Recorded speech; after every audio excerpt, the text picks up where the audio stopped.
रास्ता दे देना, निकलेंगे यार।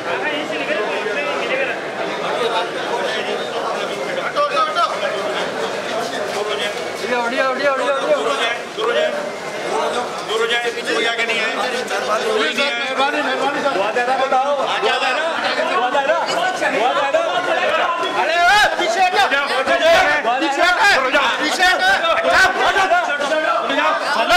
निकालो यार, तुम गलत। हाँ निकाल रहे हैं। आपके साथ खड़ा है क्या? आप भी उसके साथ।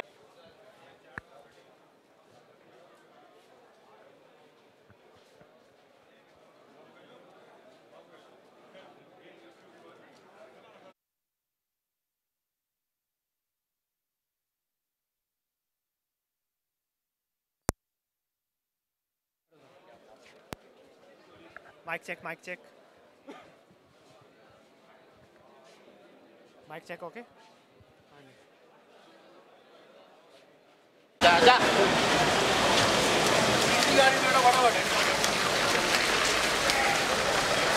कमांडर इसमें गाड़ी पे।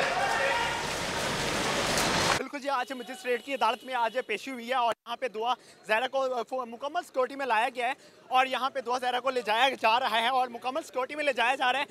दुआ ज़हरा के बयानात रिकॉर्ड कर लिए गए हैं और अभी फैसला हो पाएगा कि अब दुआ ज़हरा किसके साथ जाने का इजहार करेगी।